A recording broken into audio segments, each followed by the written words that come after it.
Be confident, be bold, be authentic, but don't forget to take action. This is Ordinary to Badass, where our stories empower women to step into the spotlight of their own lives and pursue what they're truly passionate about. It's time to step into the arena and become more than just extraordinary. It's time to become a badass with your host, Marie Sonneman.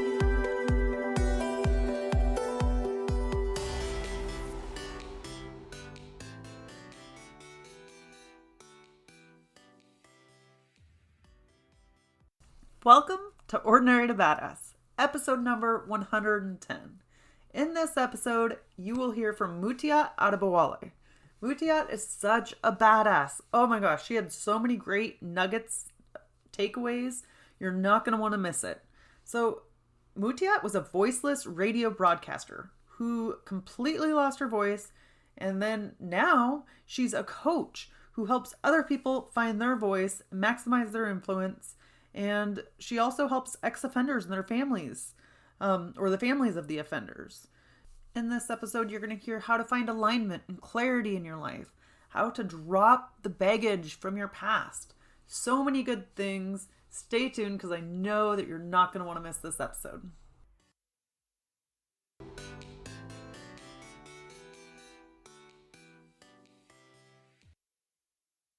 Welcome to Ordinary to Badass. Whether you're ordinary or badass, I'm glad you're here. Today's guest is Mutiat Adebowale. Mutiat, thank you so much for being here. Excited to have you on the show. Thank you so much, Marie. Nice to be with you. So before we go any further, I've got to ask you, do you consider yourself ordinary or badass? A badass. I can tell you that. Just own it.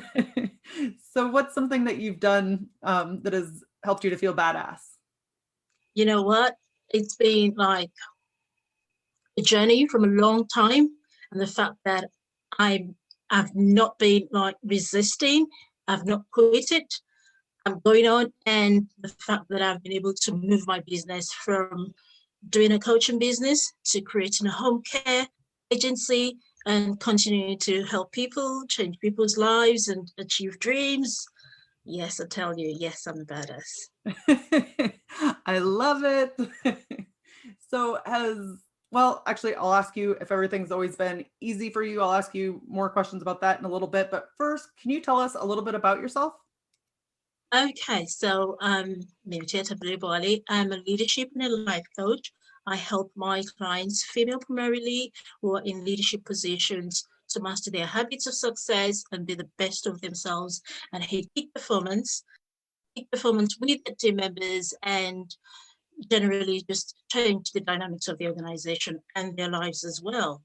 And from there, I got into owning my own home care agency. So I've got two businesses. So I do my coaching business and I have another company that I manage. Okay, so basically that's what I do. So how did you get into the coaching business? Okay, the coaching business is a huge story. Many years ago, in around 2007, 2008, previously before then, I've been blogging. I write lots of stories and poetry. I'll tell you why I used to do that.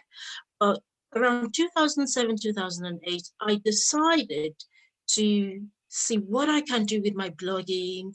And whilst I searched on the live internet, I noticed some advertisements comes up every time, something life coaching, try life coaching. And I never knew what coaching was about. So I clicked on that and I read it. It was so fascinating. So I started going for open events, training events. And then in 2011, I actually got my first life coaching certification, and then I started pursuing my coaching business. So what excites you most about being a coach? Oh, about being a coach, what excites me most is ability to help other people change their lives. I'll tell you something, I said I used to do a lot of writing, poetry and songs and things like that, and stories. What got me into that was when I was younger, at about 12 years old, I was bullied in school, secondary school. I was really bullied. And then I said to myself, I wasn't going to be like talking in class, because each time I talked in class, my friends would look at me, and they would say saying things when we got on the playground, they formed circles around me and chant songs and mockery. So I said to myself, I wasn't going to be talking in class. I wasn't going to be talking where you have lots of people. And when I made that decision, I stuck to it. And that went on until I left secondary school, I left tertiary institution, I was working, and I wasn't really like talking to people. I was a broadcaster, and outside the microphone, the studio, the cubicle, I would not speak. As in literally, I would just not speak to anyone. So until I found coaching, that was what actually changed my life. You know, when I saw coaching and I attended the first event and I saw people who were trying to live their life, express themselves just like me, and people who'd been stuck at some point, you know. So it was a breakthrough for me. So I jumped into it. I was able to express myself. It was an open atmosphere. Nobody was judging you for any reason. So I got into coaching. I got coached, and then I started my journey as a coach as well. So the fact that I was able to do that leap and then see myself help people become confident, you know, have breakthroughs in their lives, change positions, get promotion, change their lives, change the lives of the people they're responsible for. It really lights me up, because I said to myself, if I hadn't made that decision, I wouldn't be helping these people now. So it really lights me up. It excites me every time I'm able to help somebody change their life. I said, yes, I actually made a good decision being a coach. I love that. And there's so many little nuggets in there that you talked about that I want to hit on and dig in a little bit deeper. And it sounds like one of the reasons you said you became a coach is because people are to change people's lives. Sometimes people get in their own way of changing their own lives. What have you seen that people do? And then what is the solution that you offer? Yes, many times we get in our way, people get in their ways, you know, and most of the time they do not know. Okay. And until they have people like coaches who are able to help them open up, you see, different avenues, open up their lives, potentials they are blocking, you know, the beliefs that's holding them back, and the thoughts and the behavior, and then you find somebody to help you open up. So for me, I use different modalities depending on who I am working with. I'll give you an example. I had a client. She was a junior manager, and then in our workplace, she applied for an internal vacancy for a leadership position because she believed she deserved it. So when she applied for that, they didn't give her the position. She was denied. And then she came to me for leadership skills, development, and coaching, and all of that. And as we were going through different exercises and the things that she wanted to do, so we did some exercises based on what triggers her, what, you know, the emotions, the things that triggers her in the day. So she was meant to do 5 reactions. She writes 5 reactions every day, you know, from the interaction she gets to have with other people. And then so she can know what triggers her and how the buildup of the things that trigger her, you know, make meaning in her life and in her daily experiences. And, you know, as we do all of these exercises and different things, we realized that she had actually came to coaching, not because she wanted to have a leadership coaching per se, but because she wanted to prove them wrong at work. So she was acting in a way that didn't really align with her true beliefs, you know, and who she was. So then when that came to fore, you know, during the coaching, we had to reset the purpose. Okay. And then we had to find something that really aligns with her. And then we worked on that. And as soon as we got that done, she just flew and she excelled like never before. She got a different job. She didn't need to prove anybody wrong. She didn't need to, you know, act in accordance to other people's wishes or their ideas of what success means for anybody. So she owned, she knew who she was. She aligned with her true self. She flew. She had a good position somewhere else.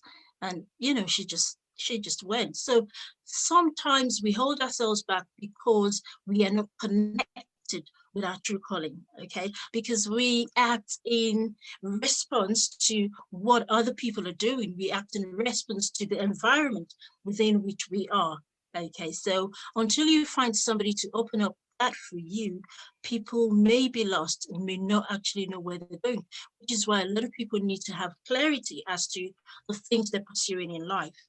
So people get stuck when they do not have that clarity.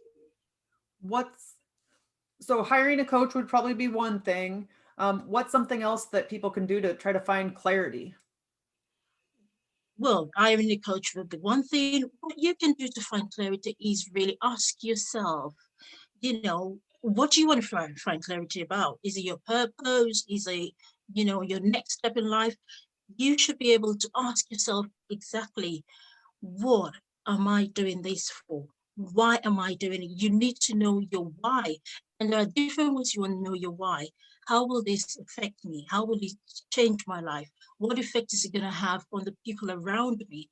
Why do I want this? Why is it now? What is going to happen if I have it now? If I don't have it now, what is going to happen to me?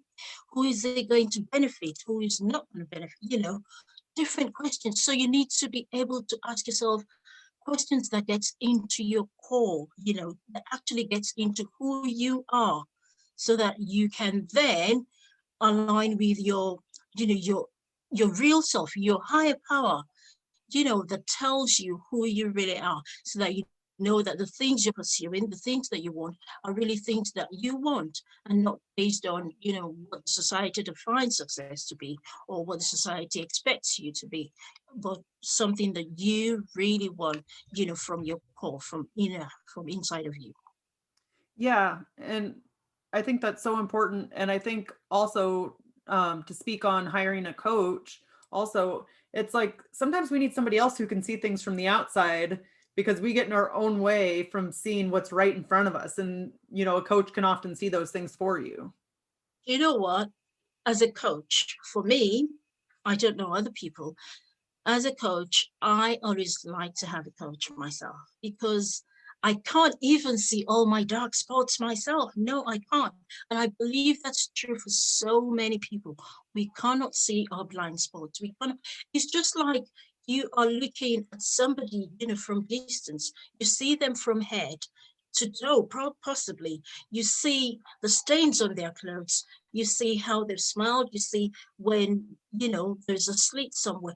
They cannot look at themselves and see exactly what you're seeing. So when we're looking at people, from that lens, you see them more. But when people are looking at themselves, so when we're looking at ourselves as to what we really need, we don't see much of ourselves as much as other people will see us, really. Which is why when you go somewhere, they say action speaks louder than voice.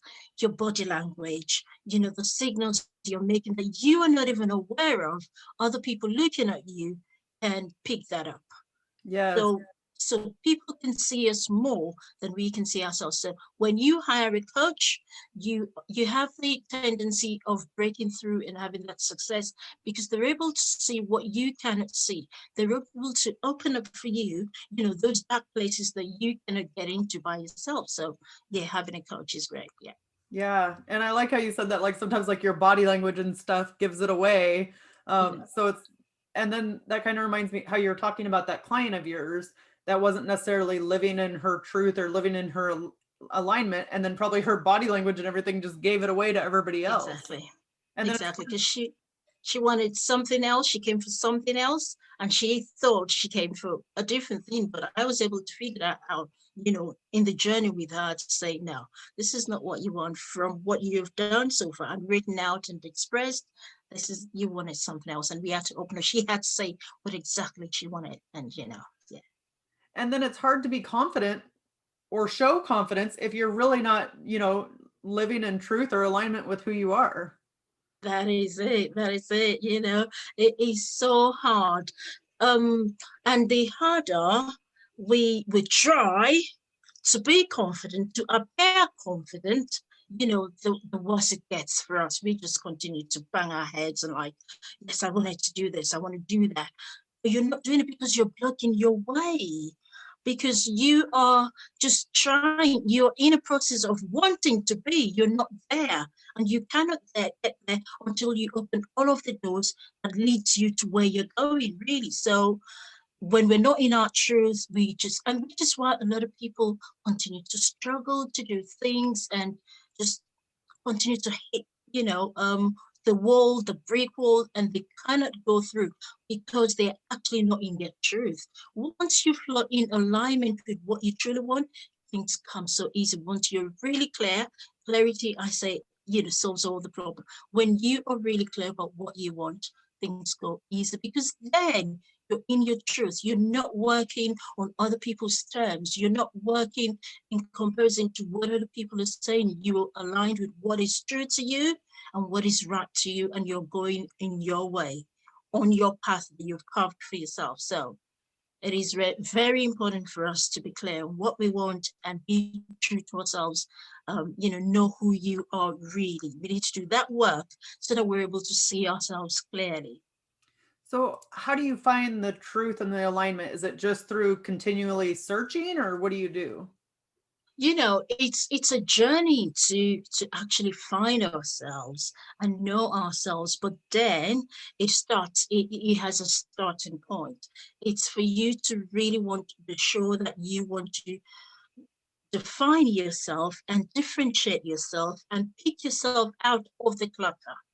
Know that there is so much around you, and because we're in a world that is constantly looking to mold us and make us fit in, so it's for people to decide whether they want to be molded by the society and the environment within which they find themselves, or they want to break free and they want to be able to differentiate themselves from the rest and just find themselves amongst the pebble. One thing I say to my clients, one of the exercises I make them do is to really know yourself, find yourself. You can imagine you have like a jar filled with water and pebbles, lots of pebbles.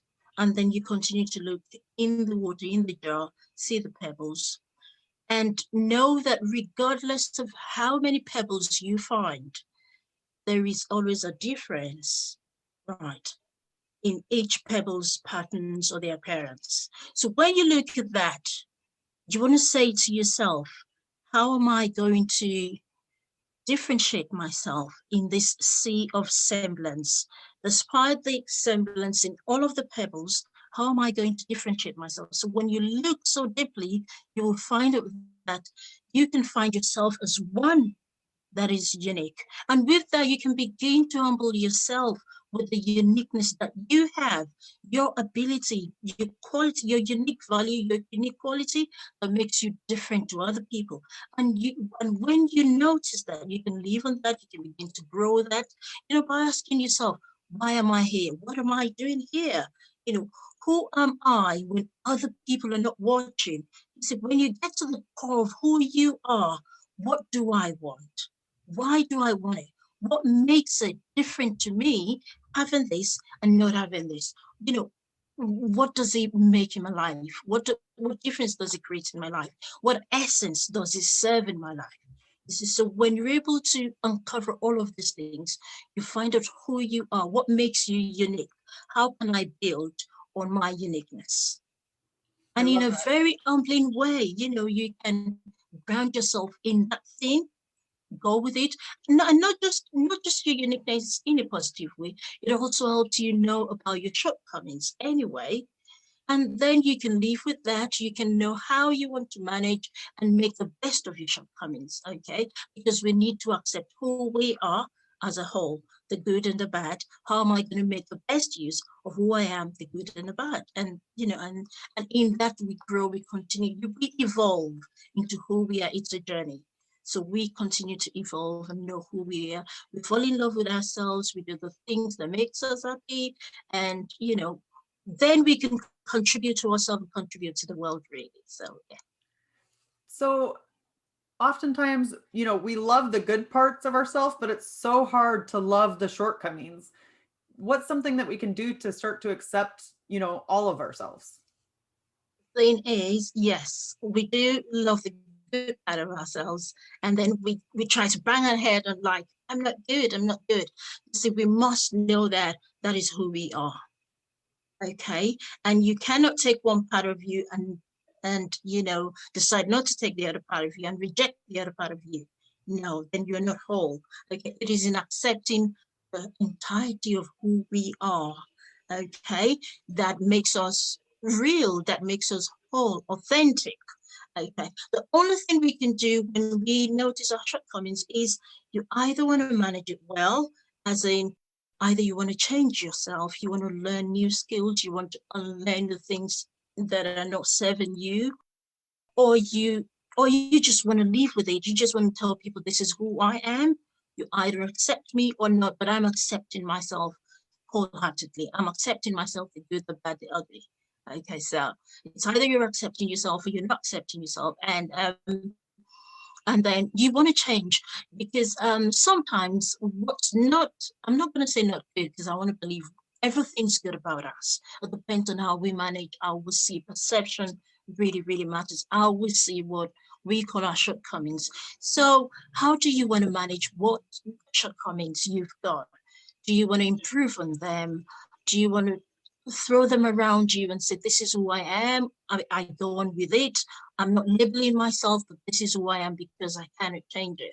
Okay. For as long as it's not hurting anybody, for as long as you are not using your shortcomings to deprive anybody of their happiness, their joy, their success, that sort of thing, then if you want to go with it, fine. If you want to unlearn it, fine. If so, but we need to accept ourselves wholeheartedly, good, bad, ugly. No one is flawless. Okay, we all have our decent amount of flaws and shortcomings and all of that. So we've got to take it. I mean, if we were meant to be perfect, we would have been created perfect. We're far from being perfect. We can never be perfect. So do not try to attain perfection. You don't need it. Yeah. And it's like, how boring would that be? If everybody was perfect all the time, it's like that would be such a boring life. Exactly. And and the fact that we are in different shapes, and as in what I mean is we comprise of this good, the bad, the ugly, honestly makes us the best of creature, because that's so much fun. I know I can be naughty sometimes. I know I can be good sometimes. I mean, I'll just give you an example. Like in my home with my husband, I can be nice and I can be really nasty. It's just variety. You can't be just good all the time. It's boring. Come on. So yeah. So that's about the flavors of life. Yes, I love that. So good. So, can you talk a little bit about how your experience as a broadcaster and how you said you wouldn't speak like outside of broadcasting? Can you talk about that? Oh, okay. You see, I did broadcasting from, I studied mass communications. Okay. So, and I had been doing broadcasting from when I was about 19 years old, and I loved it. And I chose radio. Well, I wouldn't know why I chose radio. Maybe because of the bullying that I'd seen, or maybe because I just liked radio. But the thing was, I would only speak when I have my scripts in the newsroom, or I was in the newsroom, then I moved in complete presentation. So I would only speak when I had to go and record something or read the news, and that's it. I didn't even have friends. And that was because I had said to myself that I wasn't going to be speaking where there were people, a lot of people. And I withdrew into my shell. I was seen to be somebody who was quiet. I glorified being shy. I loved to be, oh, she's a shy girl. And it wasn't really serving me at the time, because I was only popular because I had my voice on the radio. Not because when there were events outside that we needed to like cover events outside, I would not love to go. And even when I went, I wouldn't just want to talk. I don't interact with people, to the point that my first year of actually being like a worker, because I had internship before then working, my first year of actual work as in being staffed, in a radio station. I was nominated for, I think it was a promising staff, that sort of thing, award at the end of the year. And we had that event and they called my name. Congratulations, come get your flag. Do you know what? As soon as my name was called, I just froze and I melted the same time. I couldn't go. They Right. had to bring the plaque to me because I was just too shy to do it. I was just too shy. And people wondered, how come you could do programs behind the microphone and all of that? You know, I couldn't even do anything video anyway. So so I didn't know, but I knew that inside of me, it was because I said to myself that I wasn't going to be speaking from the bullying that I had seen when I was younger. And the reason was I wasn't sure whether it was making people uncomfortable. So it was a belief system in my mind that where people were, if I decided to speak out and be who I wanted to be, they would either think I was showing off or they'll think that I just wanted attention. I just wanted to be seen. So I said, okay, I'd rather just be in my shell and withdraw back and just be who I want to be and not speak to people so that nobody labels me as either wanting attention or showing off or just showing myself. So I said, I'd rather be invisible, you know. Yeah. And yes, and that was how I lived it for so long until, you know, you can imagine when I started broadcasting at about 19 and I didn't get through that until I was 30 something. So many years, you know. Yeah, that's such Yeah. a powerful story. Um, and I liked how you said it wasn't like it wasn't serving you. It And wasn't serving me. It wasn't serving me because back then, you see, people who were my colleagues who were as young as I was, and they were like outspoken and, you know, going out and doing things and they're not shy. They had other opportunities even outside. So I was only able to do like my key role, and I was able to do like maybe voiceovers, that sort of thing. But they had events to do MCs, and you know, I didn't get any of that because I wasn't showing who I was, because I wasn't showing the skills that I had. I wasn't talking, I wasn't interacting, I was so boring. and So of course, so it wasn't really serving me, yeah. And I wasn't bringing the best of me out. I was just hidden within myself, and no, it and maybe wasn't. you weren't in alignment. Well, it just could be. Maybe I wasn't in alignment, you know. It just could be. Yeah. So what was the breaking point for you? What made you say, "Okay, I got to make a change here?" Oh, the breaking point was when I saw people just like me. Well, not just like me, as in not shy, but people who were trying to make life, people who were trying to find their purpose, people who were trying to impact other people, influence other people, and, you know, make a break at the coaching. So then there was an exercise. Everybody had to come out and speak for about 1-2 minutes, introduce yourself, say who you are, what you do, why you're here. And in years, that was the first time that I did it.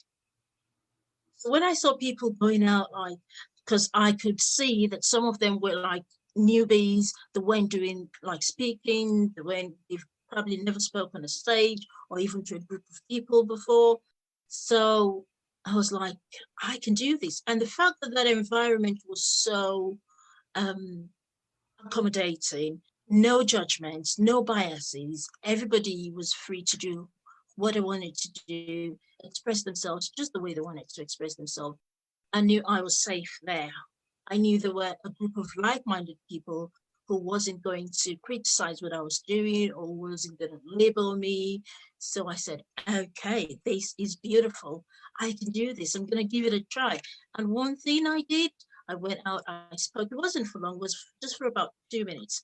And I felt like, you know, when you have a baggage that's so heavy, you'd been carrying for years, you just dropped there. You know, I felt so light. I felt relieved. I felt like I had done something I hadn't done in years. And wow, this was beautiful. And I said to myself, I'm going to keep coming back here. So I went and I went and I went. And yes, that was just a breakthrough. Like, wow, I couldn't speak before people. I spoke, I stood up and I spoke. It was so refreshing. Yeah. I love that. And there's so many takeaways from that. Like, all you need is 2 minutes of courage, just do the first thing at the smallest step possible. And it's just 2 minutes of courage, and it doesn't have to be an hour long thing. Your first time, Exactly. just do the small things. And then also, like, find somebody you're safe around, find a group of Exactly. people that you can be safe Yeah. around, and then try it that way. That's it. Because, I said to myself, I could have chosen not to go out at all, and I would still be carrying the baggage because nobody was forced. So you were asked, do you want to come out? You just raise your hand. Yes, I want to come out. And that's it. I So I love said, that. So good. that's So I know that you have a podcast, You Soulful Genius. Will you talk a little bit about that? oh, that. I was going to, I said to myself, I've got to say something about this. Thank you, Marie. You made that happen. Perfect You timing. made that happen. Goodness, thank you so much for that. Yeah. So yes, the podcast is kicking off now, which is good. Doing the episodes one by one. I did the trailer. So the Your Soulful Genius podcast is something to do with our soulfulness, our purpose, who we are as individuals, creating a space for people who were just like me, who were trying to define their purpose, find who they were, to be able to open up, in a very balanced, intuitive way, with their conscience, coming out to live their life just the way they're meant to live. So it's a platform to help people find their purpose, who they are, shine the light onto the world, become blessings that they're meant to be onto the world, give out and give other people the permission to be who they want to be. So we share stories of greatness. We share stories of people who've fallen and were able to pick themselves up and dust off and just keep moving onwards, So inspiring inspirations and, things to help other people, give them the permission to live purposefully. Really, that's what we do on the show. Yeah, I listened to the first episode. It's so good. I think that there's great takeaways. Oat beers, definitely check it out. It's so good. And one Thank thing you. that I wanted to ask you about is, I know that on You Soulful Genius, you kind of talk about cutting across barriers for color, religion, class. Do you have one suggestion on how we can do that? You know what? It is, as I said, is something soulful. It is the humanness of who we are. So we can just open up our mind to see each other as another individual, another human being just like you. And when we take away those biases, when we take away things like color, like race, like religion, you see how close you are to the next person. Marie, imagine what happened when I put the post on Facebook, right? And you just jumped on. You weren't biased about who it was, and you just jumped on and you gave me all the nuggets, you gave me all the templates, everything. That's what we're talking about. Okay. Forget about color, forget about gender, just see the humanness. When you did that, you don't know how many people are going to benefit from what you've done that I am now putting forward, and I don't know who's going to benefit. So when we begin to do things like that, like when you do your podcast, a white person is going to benefit from it, a brown, a yellow, a green, a Muslim, a Sikh, a Christian, a non-believer, an atheist, everybody.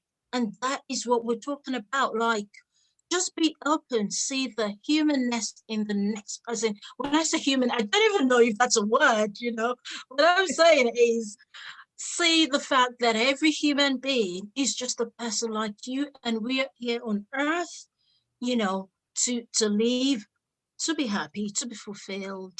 And what better way to contribute to the world other than contributing to the next human being, whoever they are, just contribute to them positively. And then when we can take that on, the folds in which we will multiply the goodness that's right on earth, I mean, we wouldn't be able, we just can't imagine it. So that's what it's about. Just see the next person as an individual, just like you, craving happiness, craving joy, craving love, just like you. And with that, honestly, we'll have a sweeter world. Yes, I love that. It warms my heart. I think it's so great. And right now, it's like it's so easy for people to look at the differences as opposed to looking for the similarities. So I think that Exactly. your podcast is so needed and I absolutely love it. Oh, thank you. So Thank you. let's end with a tip to encourage women who are in the arena fighting for the life they want. Okay. The first thing is live to your truth. Who are you? Know who you are. Believe in the authentic human being that resides in you. Okay. And when you believe in who you are, love yourself and take yourself wholeheartedly as who you are. When you do that, things will open up, because when you accept yourself, you teach other people how to accept you, then you attract all the great things that you want into your life. When we don't accept who we are, we block our ways, we block opportunities. So the first thing you want to do is first accept yourself, know your truth, live on your truth, because then you can open path for yourself for greatness, to grow, to learn, to love, to find, okay, and just to fly. So know who you are, live with who you are, believe in yourself, and just see how much you're gonna flourish. So good. Love it. How can we connect with you? Oh yeah, connect with me via Instagram, muted at Ibawale1, or go listen to my podcast, You Soulful Genius podcast. I am also the founder at the creativebusinesssuite.com, where all of the things that we do, are coming out. So yes, connect with me on Facebook, muted at Debowale, Instagram, muted at Debowale1, You Soulful Genius podcast, and the creativebusinesssuite.com. Awesome. I will throw that in the show notes so that everybody can check you out. Thank you so much. You've been a total badass and I've enjoyed hearing your story. Thank you so much, Mario, for inviting me, and thank you for all the wonderful and the great jobs you're doing out there and being a soulful genius. Thank you. You too. I'm so glad that we connected. And with that, we'll end our show. To all the badass women out there staying in the arena, wherever you are, whatever you're doing, own it and get after it. So wasn't that conversation with Mutiat so amazing? I love talking to her. She had so many great takeaways. So if you like the podcast as much as I did, I would be so grateful if you headed over to iTunes and left a 5-star review. And then, of course, screenshot it and throw it in your stories on Instagram and tag me at Ordinary to Badass so that I can say thank you. I definitely am so grateful whenever you take the time to leave a review. I know that you are busy and life gets crazy, so it definitely means the world to me. And if you really don't have time for that, I would love it if you just sent it with a friend or sent it to a friend who you knew could find great value from it. So thank you for showing up, for being here. I appreciate you. And then also, I want to talk to you. I want to chat with you face to face and do a deep dive on these episodes. It's always so important to me. So every Wednesday night in the Ordinary to Badass Facebook group, at 6:30 p.m. Pacific time, we are going to do a debrief of the podcast episode. Like, what did you think? What did you learn from it? What were your takeaways? Did you implement anything? Or do you plan on implementing anything? So I think that it's powerful. And then maybe somebody else has something different that has worked for them and they share it with the group and you share something that's worked for you, if you're comfortable, of course. And this is how we learn and grow, and also how we foster a community of badass women, because we are learning from the guests on the show as well as each other and then chatting about it. So I'd love to see you Wednesday night, the Ordinary to Badass Facebook group at 6:30 p.m. Pacific time. All right. Now on Thursday, you're going to hear why Mutia Adebowale is such a badass. And then on the following Monday, you're going to hear from Kristen Fitch. Kristen is a writer, a creative, a writer, a creative problem solver, and an entrepreneur. She helps women to build life on their terms and do work they love. So definitely, you're not going to want to miss my interview with Kristen. And with that, I will talk to you on Thursday. Well, actually, no. I will talk to you on Wednesday night in the Ordinary to Badass Facebook group. All right, talk to you soon.